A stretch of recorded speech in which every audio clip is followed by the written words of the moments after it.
Bah ici, c'est la collecte, le ramassage qu'on a fait aujourd'hui, des pommes de terre, enfin, vraiment des choses importantes. Bah, Loïc est en train de charger justement. Ouais, Loïc. Un grand merci à tout le monde, les gilets jaunes. Depuis le départ, on est dedans et puis voilà, on a commencé comme ça à faire des distributions sur les parcours et tout ça et bah, on a bien grossi et puis on est toujours là. Et tu fais combien de repas par semaine déjà? Chez nous c'est le week-end. Hein, c'est le week-end. Le week-end, on fait là on est rendu à 200 repas. 200 repas chaque samedi que tu samedi. distribues. Ouais. À quel endroit? Place de la République, juste en face à Poste. À Lille en fait. À Lille, ouais. Voilà. Et du coup, pour faire tous ces repas que tu fais, t'es aidé, t'es tout seul pour faire ces repas? Non, j'ai des bénévoles, on est au bureau, on est 4, après c'est des bénévoles aléatoires. Souvent des personnes qu'on a aidées et puis qui maintenant qui ont pris le pli de venir nous aider aussi, quoi. Des gens qui étaient dans la rue, on a une dame aussi qui vient, femme battue, qui sort d'un foyer femme battue et auquel on a aidé à raménager son appartement, lui amener des colis alimentaires. Et voilà, c'est que des gens comme ça, mais on est vraiment que 4 quoi. Après on a l'épicerie solidaire de Seclin qui nous donne, les banques alimentaires et le reste c'est de notre poche. Quoi. Mais on sait pourquoi on le fait, c'est tout. Ouais. Parce qu'en fait c'est du bénévolat, mais tu as un travail entre deux. Ah oui, moi je travaille au Papillon Blanc, donc ouais. Tu es éducateur? Ouais. Voilà. Comment je veux dire, ouais, c'est hier soir, c'est rentrer du boulot 18h. Le temps de charger pour ce soir, la distribution et tout ça, faire à manger, coucher 1h du matin et puis là ce matin. Voilà, merci Loïc. Ouais. Et on est bien content d'avoir fait cette action. Et au moins avec le mouvement des Gilets jaunes, c'est vrai que ici sur le rond-point du Mine de l'Homme où on est, on a tout le temps été là.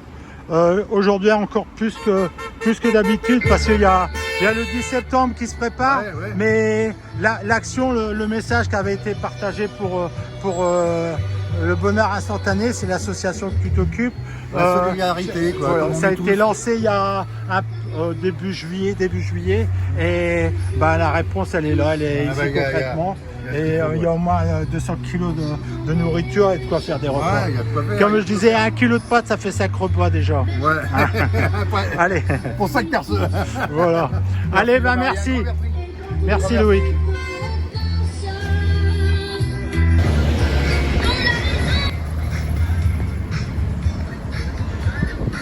Voilà, vous êtes en direct du rond-point du Mine de l'Homme en banlieue lilloise.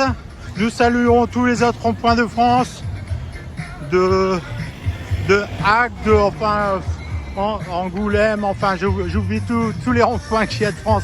Mais je vous salue tous et n'hésitez pas à partager vos vidéos aussi. Françaises, Français, mes chers compatriotes. Hier, l'Assemblée nationale a voté à la majorité absolue le rejet du budget de la sécurité sociale et ce faisant la censure du gouvernement de Michel Barnier. Aujourd'hui, le Premier ministre m'a remis sa démission et celle de son gouvernement et j'en ai pris acte.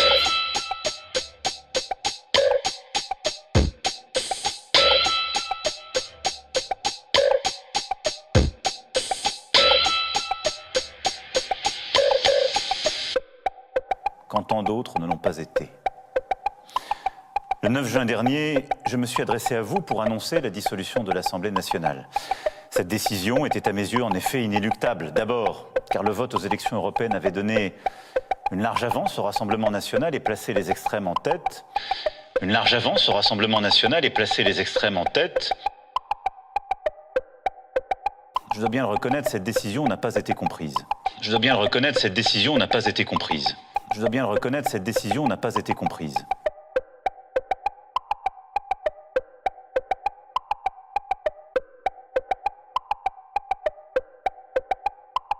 Vous avez pris vous-même votre responsabilité en allant massivement voter aux élections législatives en juin et juillet dernier.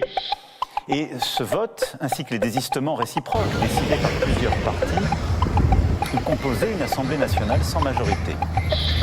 Aucun parti, aucune coalition présentée aux électeurs. Voilà, vous êtes en direct du rond-point du Mine de l'Homme, en banlieue lilloise. Nous saluons tous les autres ronds-points de France.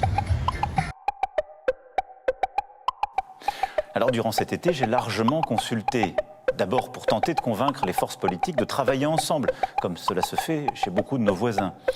Puis pour choisir un Premier ministre qui ne soit pas censuré dès sa nomination.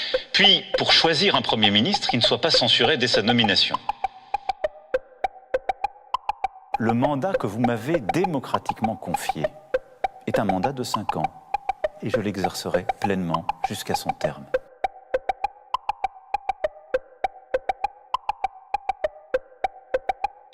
J'ai laissé le Premier ministre gouverner.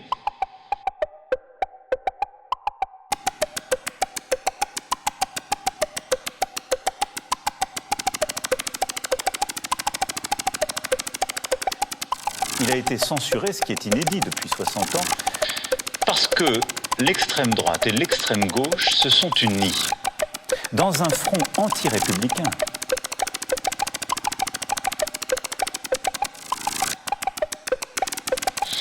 Je sais bien que certains sont tentés de me rendre responsable de cette situation.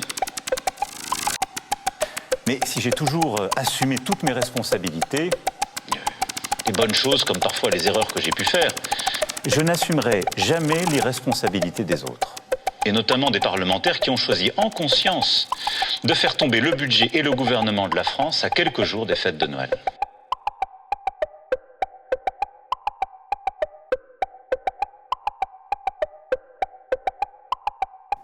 Qui insultaient leurs propres électeurs. Ce faisant, ils ont simplement choisi le désordre, qui est le seul projet qui les unit à l'extrême gauche. Et cela avec la complicité du reste du nouveau Front populaire. Pour créer le désordre. Pour créer le désordre. Ils ne pensent pas à vous, à vos vies, à vos difficultés, à vos fins de mois, à vos projets. Soyons honnêtes. Soyons honnêtes. Soyons honnêtes. Soyons honnêtes.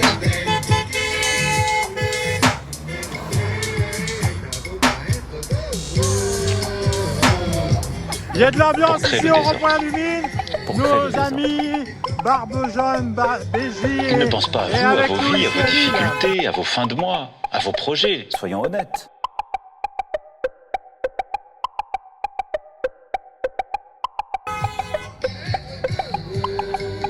Soyons honnêtes. Ici, il y a un roulement, les équipes, elles tournent là. Une équipe le matin, une équipe de l'après-midi. Nous avons besoin d'un gouvernement qui puisse décider de trancher. Le monde, l'Europe avance et nous avons besoin d'un gouvernement qui puisse décider et trancher. Le mandat que vous m'avez démocratiquement confié est un mandat de 5 ans. Ma responsabilité exige de veiller à la On est en direct du rond-point du Mine de l'Homme, en banlieue lilloise, dans le nord de la France, et à notre ami de Belgique qui va se présenter. Ton prénom c'est Olivier. Alors Olivier, Brabant Wallon en Belgique, rond-point de Mine. Mais c'est pas la première fois qu'on vient. Je pense que c'est toujours nécessaire de venir donner un coup de main aux camarades, quoi. C'est pas qu'il faille faire des heures et des heures, mais c'est important de se réunir et de montrer aussi qu'on est toujours là, quoi. Alors il y a des gens qui redécouvrent les gilets jaunes, tiens, ça vit encore, ça n'a jamais cessé d'exister en fait, hein. Et justement, je pense qu'on a pris beaucoup de recul, beaucoup d'intelligence par rapport au mouvement, et que maintenant on est prêt en fait, quoi. On est prêt à affronter ce qui va arriver. Alors rejoignez-nous, parce que tout le monde en a marre, quoi. C'est plus une question de savoir si non, tout le monde en a marre, quoi. Alors il faut bouger, réveillez-vous pour vos enfants, quoi, surtout, quoi, parce que nous on a encore eu une belle vie, hein. Je sais pas quel âge vous avez, moi 50 ans, j'ai encore eu une belle vie. Ce qui s'approche, ce qui se trame pour nos enfants, c'est une catastrophe, quoi, de tous les côtés, quoi. Alors bon sang, quoi, il y a un mouvement populaire qui est en train de se formater. Ouais, ce 10 septembre, est-ce que le 10 septembre en Belgique ça bouge aussi? Alors le 10 septembre, évidemment, je pense que ça vient de la France. La Belgique, on profite évidemment pour rappeler à tout le monde que c'est important de payer par cash, de faire des circuits courts, de ne plus consommer à outrance, d'éviter les cartes bleues ou la carte bancaire. Enfin, c'est des gestes normaux, ça devrait se faire toute l'année. Alors s'il faut une date pour que vous réfléchissiez ou vous disiez, allez oui, je commence ce jour-là, retirez 500 balles le lundi, faites la semaine sans dépenser commencer n'importe comment et en favorisant le cash, et vous verrez, le mouvement va s'intensifier, va s'amplifier. C'est un mouvement, ce n'est pas un truc du 10 septembre. Vous pensez bien que le 10 septembre, tout va pas changer en une fois, bon sang, quoi. On travaille depuis le 2018 là-dessus, quoi. Alors maintenant, le 10 septembre, commencez à réfléchir, à agir. Il faut surtout agir par vos petits moyens, quoi. Il n'y a pas besoin d'aller à Paris se prendre des trucs sur la gueule. Il suffit de comprendre un petit peu le système et de le contre-attaquer. La finance, bon sang, la finance et tout ce qui tourne autour, quoi. Il faut les emmerder à ce niveau-là et ça vous coûtera rien.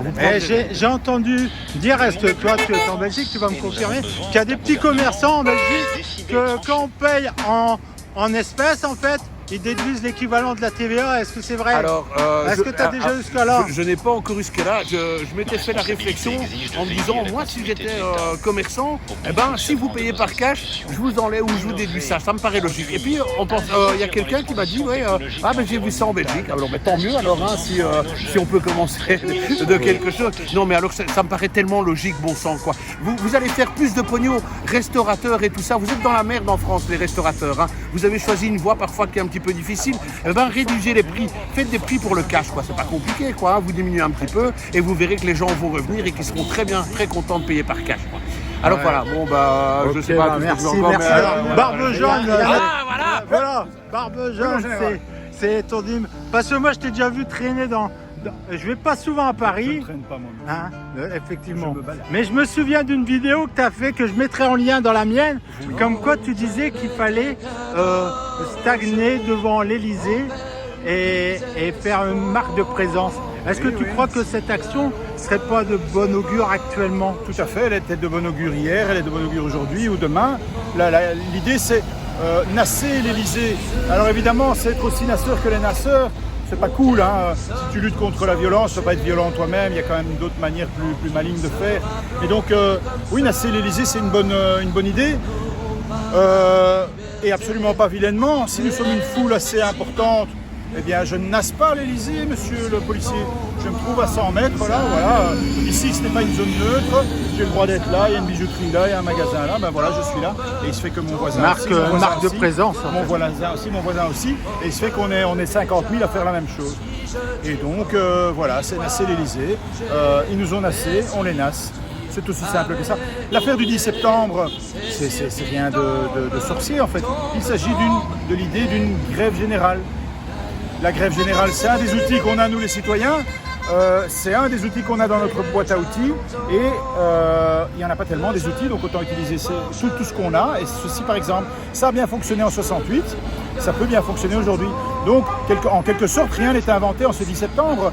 On utilise régulièrement dans l'histoire sociale des outils qui ont montré leur fonction et leur utilité, et chaque fois, évidemment, on revient un petit peu au goût du jour.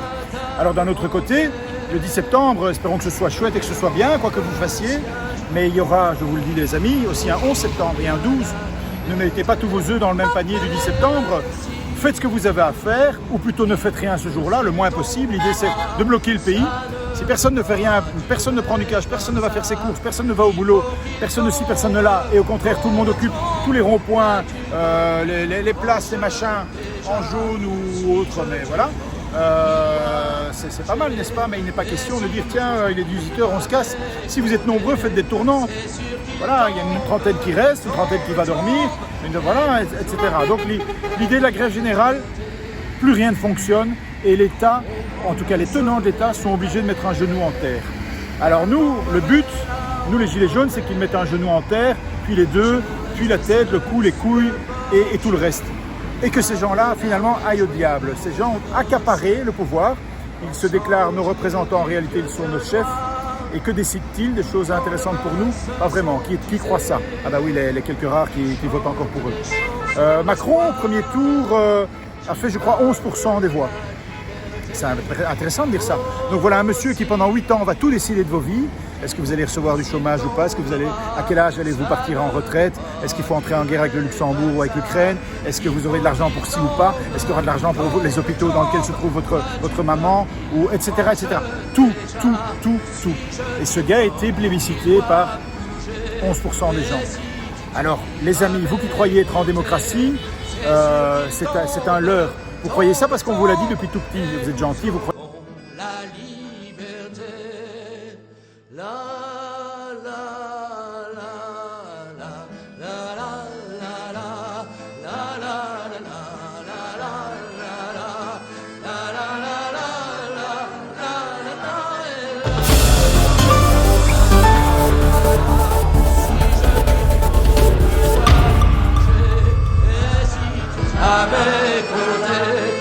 c'est sûr qu'il tombe, tombe, tombe, et nous aurons la liberté.